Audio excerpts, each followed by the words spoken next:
Welcome to ReReview, where we watch movies from our past with a perspective from today. Your hosts are Matt, Bobby, and Austin, and we love the films from our youth, so we're taking a look back to see if they still hold up. On this episode, we're looking at Scott Pilgrim versus the World. It was released in 2010, directed by Edgar Wright. It stars Michael Cera, Mary Elizabeth Winstead, and Kieran Culkin, among others. This movie tells a tale of an ultimate battle to win a woman's heart. Maybe a little bit of a love triangle, too. Now, this is a fair warning. We're spoiling a 12-year-old movie, so if you haven't seen it, we will be talking about key plot points. Matt's going to open up our discussion this week. Yeah, this was a movie I did actually watch in theaters, though I did not go into it with any real expectations when I watched it for the first time and was very pleasantly surprised. I enjoyed it. I do think that it was like the opening weekend and there was like maybe 10 other people in the theater when I was watching it. So I don't think anyone really knew what to expect from this, even though it was based on a graphic novel. I don't know if it had really hit popularity at that point, like for the general masses. And so, me and my friends went, we watched it and was really kind of blown away. And it was almost kind of one of my first introductions to Edgar Wright as a director and definitely exposed to his very unique way of making movies with, just the cinematography and the way that he, directs scenes and cuts scenes and transitions and, the kind of higher paced energy that you really get in some of his movies, especially in dialogue.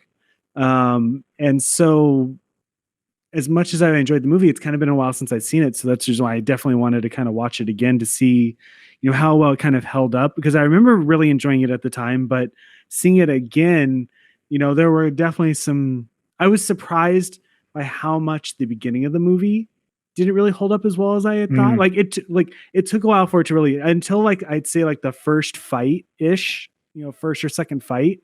That's when I was like, okay, now it's starting to kind of really get there. Whereas the beginning of it, I was like, man, it's a little bit cringe, like with some of the dialogue in this.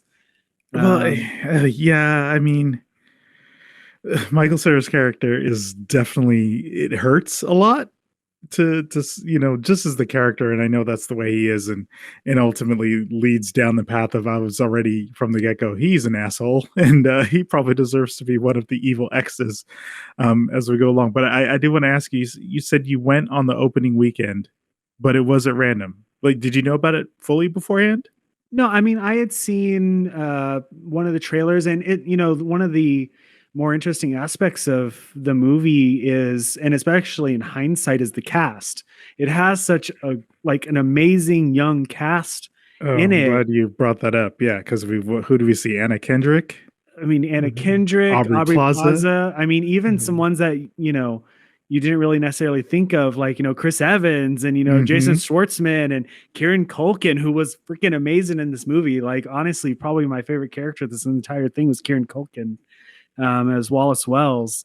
Ellen Wong. Like, there's just this huge list of, actors, Nelson Franklin, actors that you didn't necessarily see a lot of at the time, but were kind of up and coming. And now some of them are like mainstays. And so I remember seeing the trailer and kind of been interested in kind of the video game aspect of it. And so that kind of drew me into it, but I didn't have any expectations. If anything, I might've had, especially walking and seeing like no one in the theater, basically having kind of a negative expectation for the movie, and then being pleasantly surprised from, like I said, Edgar Wright's work. Most of the actors, there's Michael Cera in this movie was probably his least tolerable out of most of his roles. I agree with that. And especially afterwards, reading the comic and kind of knowing a little bit more about Scott Pilgrim's character, it does feel a little bit off-putting, and he's definitely an asshole, and he's definitely, evil X worthy. But yeah, I didn't have expectations, and I was kind of blown away when I first watched it, laughter, just enjoying the experience the first time I got to see it. I can definitely see that. This is not a film that was on my radar, and I believe I probably watched it for the first time maybe 6 years ago or so, just because I'd hear about it, or maybe even you mentioned it to me in the past. Just there was an idea, or maybe the cult status of it building up, that everyone says, oh, this is actually a really, really good film. So it had been, in the waiting for me. And even now, I knew I've watched this before, but it was definitely a bit of a memory kick because I think I was laughing at the jokes as if they were brand new. Shows how good my memory actually is. But there's lots of points that I was like, oh, this is really really funny. Bobby, did you see this when it came out? No, I didn't see it in the theater when it came out. I'm pretty sure I caught it on TV, like some premium channel or something like that afterward. But like you, I had heard about it. I knew that other people were talking about it, and I heard that I don't know if it had reached like cult status yet, but there were some people that were like, "You got to see this movie. It's fun to watch," and I agree with them. Yeah, it feels it feels very nostalgia driven. I mean, everything does because we are Mhm. watching older movies, but just the minute I saw the old school Universal logo, but it being Oh, kind of pixelated, I was like, oh, "This is eight all Yeah. bit. right. Where are we going here?" Oh no, that 8-bit opening. Oh yeah, no, I was all for that. I instantly went back to my NES days. Hmm. There definitely seems to be just a gigantic level. I mean, the movie is done in so many parts like a comic, but I couldn't help feeling, because it was in motion, very anime related, but then also this clear love for video games and apparently really love for DDR. Who remembers DDR? I That's remember being really bad at it. that's Dance Dance Revolution for you kids. There was a time when that's what you went to arcades to do, to get sweaty on a machine. Yeah, that's I do think that nostalgia aspect, and to be fair, there are some aspects of it that maybe more might have been a little bit more modern at the time. I mean, 2010, what was really cool at the time, but that kind of hipster, chic was kind of in at the time. I think I even commented like when we were watching this, like the computer, like it was an Mhm. old compact computer that they had, you No, I know. kept thinking about their phones, Oh and this was yes. still a pre-smartphone world. I was like, "Wait, this is a thing that exists? You can actually make a movie with cell phones because these ones aren't so advanced that they solve every other issue." They Yes. had the AOL, "You've got mail." I mean, you could definitely tell, like, it's been a while since I've read the comic, whatever, but you could tell like it was written for that time period. I don't know if it actually came out the comic during that time period or not, but you could definitely tell this was written by a quote unquote millennial for millennials. So So running through it, I was smiling a lot, and then one of the scenes that I think I did enjoy, and this is what the second to last battle, um, where everything was so I'm gonna say fantastical, over the top, and as each fight kind of built up, he's fighting the twins, and they have mm, this epic, basically Kong versus Godzilla type of fight that like a comes into kaiju play. fight. Yeah, big kaiju fight. And I was like, you know what? I'm here for all this nonsense because at that point, even beforehand, but it just was. This is A a lot of shenanigans, and and so was you just have everyone to buy else into in it. the movie. They were there Oh for it yes. too. Like, all the crowds were like, "Oh, okay. Let's just watch this now and see what happens." Well, I mean, so you get that very first fight scene, Matt, that you're talking really kind of kick things off for you, and you're right because up until that point, you didn't really know it was going to get weird.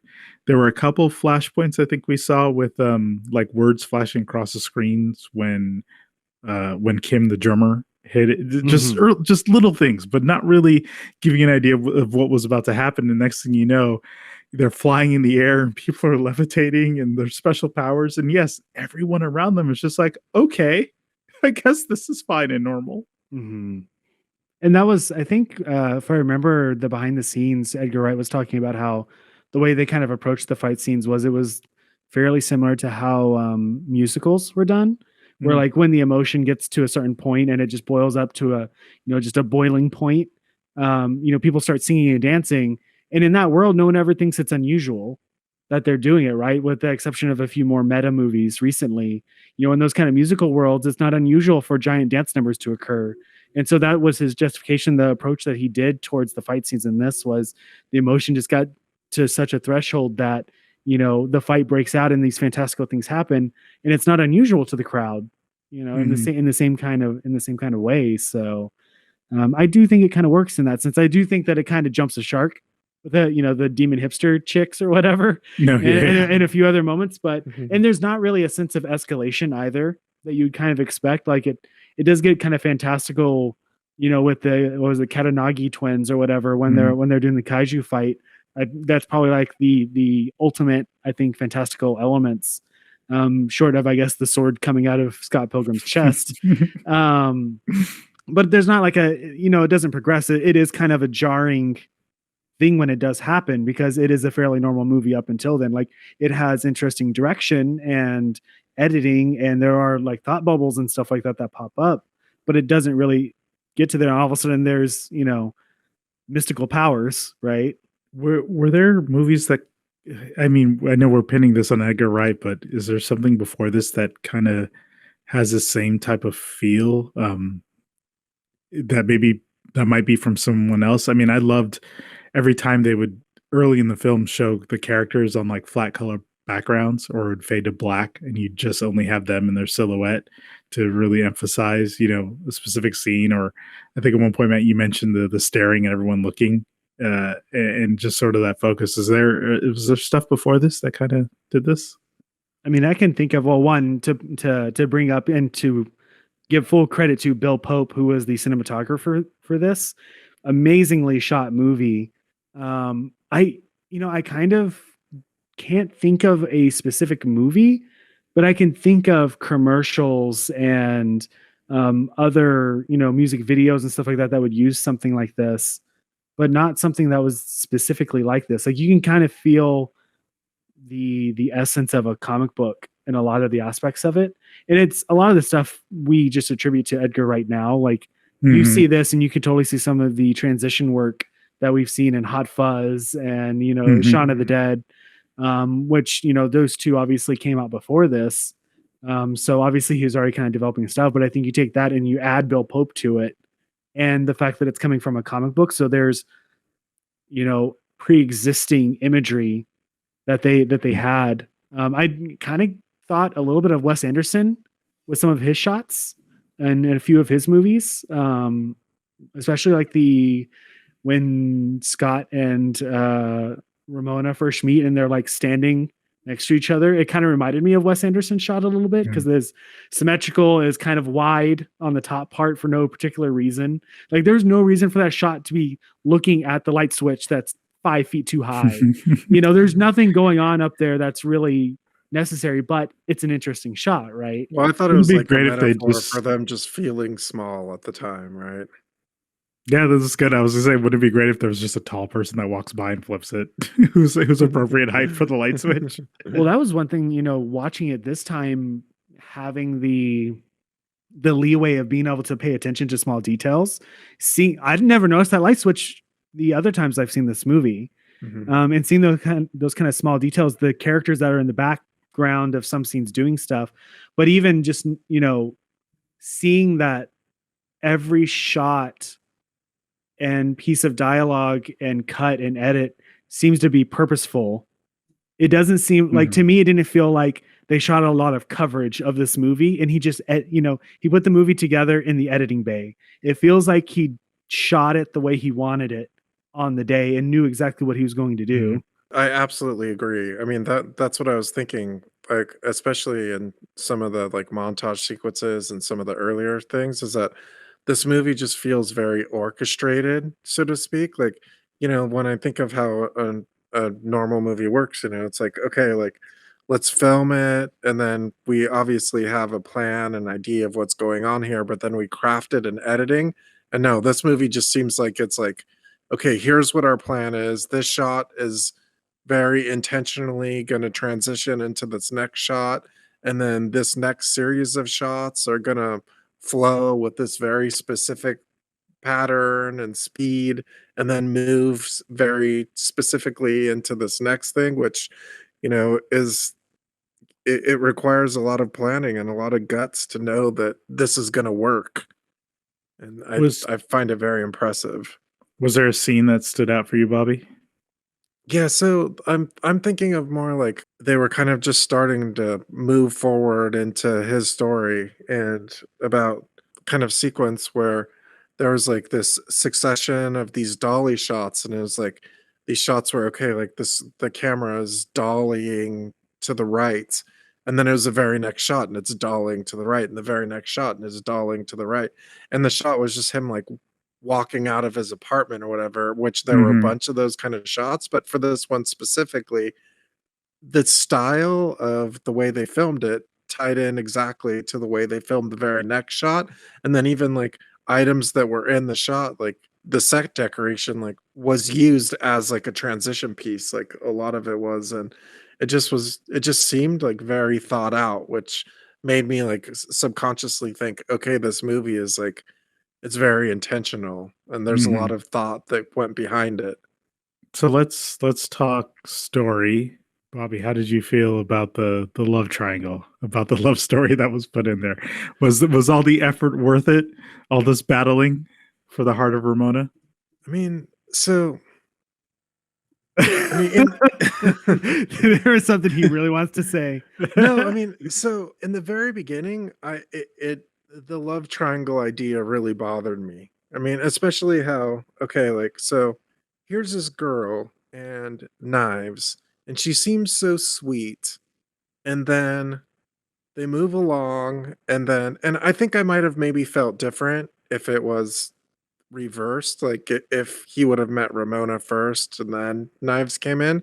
I think because she was more like kind of like seemed like aloof and worldly, but like Knives just seemed like this little like flower that came in, and then he's like, "Oh, hey, wait a minute." And then he goes over and then goes to see her, Ramona Flowers, and then invites her to the concert that he's having, and I'm thinking in my head, okay, wait a minute. Like, he does know that his girlfriend is going to that concert, right?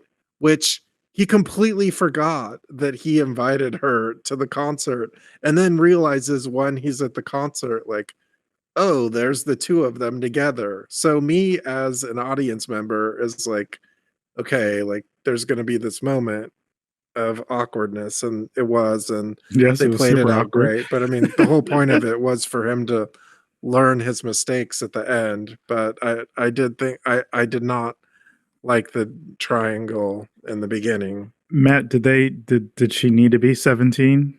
Why? Like why? it it did make it feel a little bit on the gross side. Mhm. I did find it funny to kind of piggyback off of Bobby's statement. It's funny because uh, we have this situation going on, and at the same time, we have Kieran Culkin's character basically doing the same thing, constantly hitting on all these people at the same time. And Mhm. somehow I'm okay with it. And it's funny. And, it doesn't ever feel like it, goes into any sort of gross territory as far as like,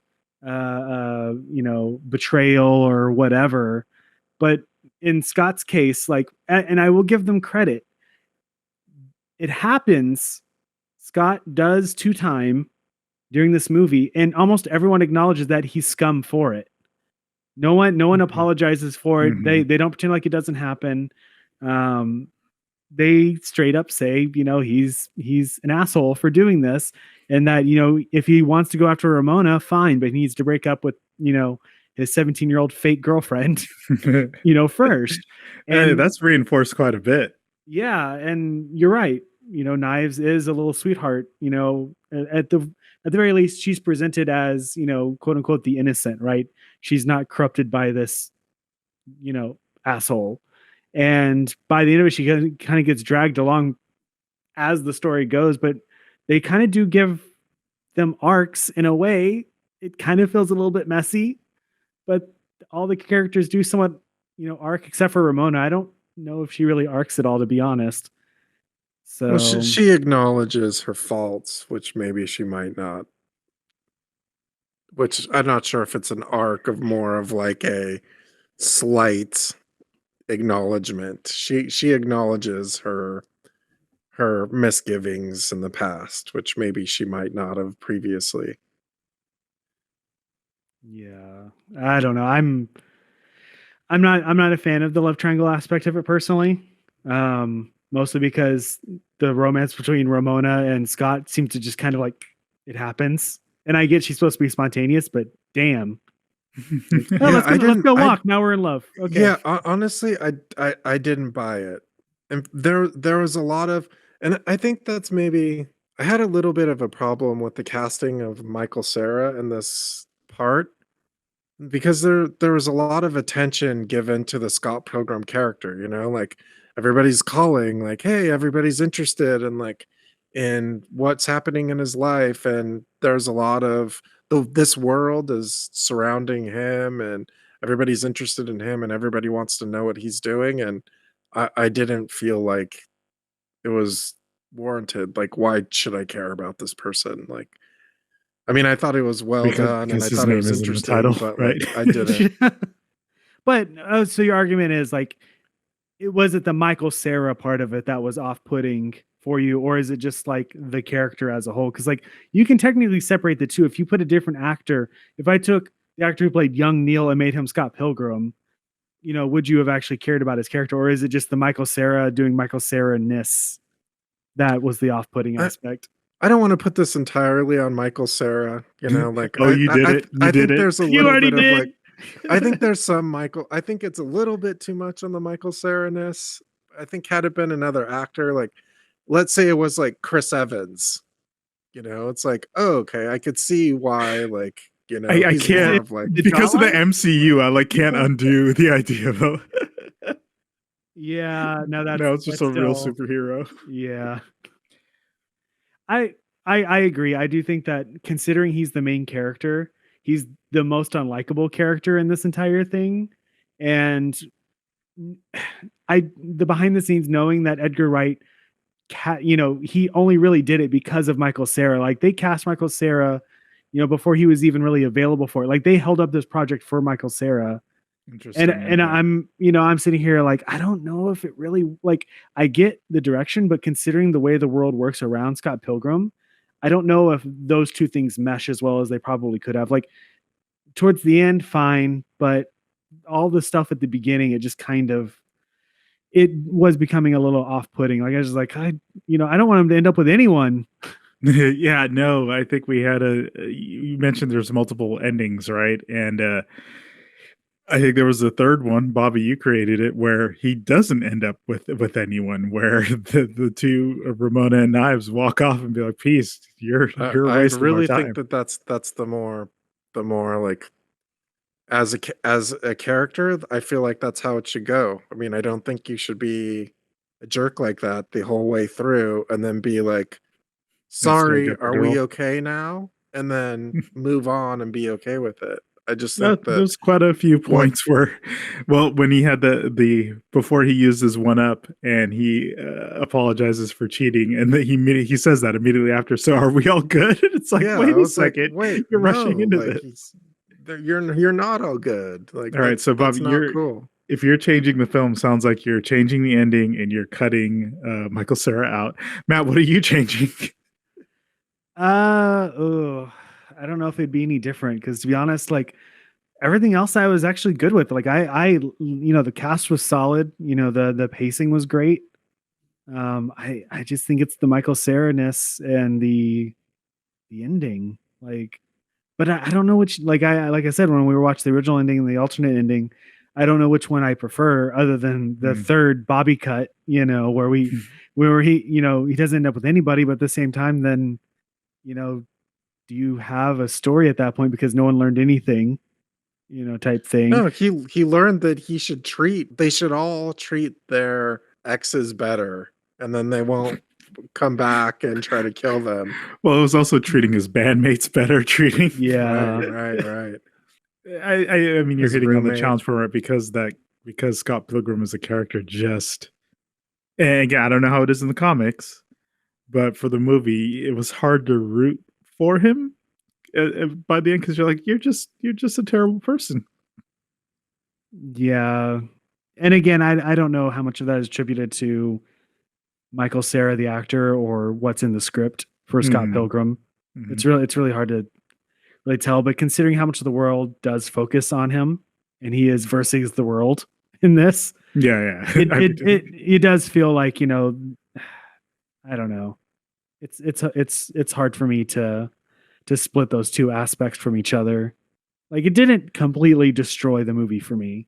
I still heavily enjoyed the movie, but if you brought anyone else in other than Michael Cera, Mhm. it probably, it probably could have worked even better than what we got.